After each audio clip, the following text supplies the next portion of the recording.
প্রার্থী না হওয়ার জল্পনা উস্কে দিলেন বারাসাতের 3 বারের বিধায়ক অভিনেতা চিরঞ্জিত চক্রবর্তী। জনিত কারণে নাকি পূর্ণ বিধায়ক করে দাঁড়াবেন এরকম একটা বয়স জনিত। হ্যাঁ, একদম আমার বয়স হয়ে গেছে বলে সেই আমি তো চাই, সে তো কতবারও বলেছিলাম আমি চাই, সত্যি চাই, কারণ এখানে যাদের কাজ এটা তাদের করা উচিত।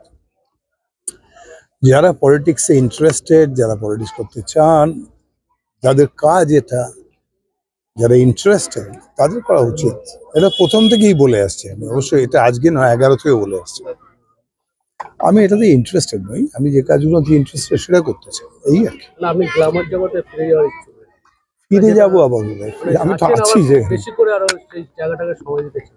হ্যাঁ, ওটা আমার জায়গা, ছবি আঁকা আমার জায়গা, গান গাওয়া, গল্প লেখা, কবিতা লেখা আমার জায়গা। তো আমার ওইটাতে বেশি স্যাটিসফাইড। আগ্রহ আর ওদের আগ্রহ আলাদা। ওরা তারা যাই করুন না কেন, তারা পলিটিক্সের লোক, পলিটিক্সে থাকে, পলিটিক্সই করে, যেটাই যাদের কাজ।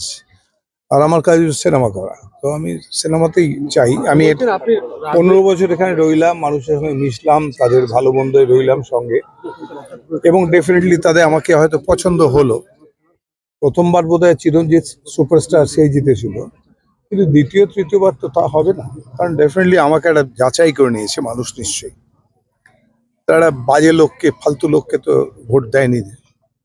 তো সেই হিসেবে আমি বুঝতে পেরেছি এদের সঙ্গে আমি মিশেছি, আমাদের পছন্দ করে, মানে ইনফ্যাক্ট আমার সম্মান করে খুব, সেই কারণে আমাকে রাখা হয়েছে। এবং ওদের মনে হয়েছে যে আমি থাকলে এই জায়গাটা অনেক সেফ, এরকম কিছু একটা মনে হয়েছে, আমি থেকেছি। কিন্তু আমার তো দিস টু মাচ, অনেক বয়স হয়েছে আমার, আমি এবার নিজের মতো একটু বাঁচতে চাই।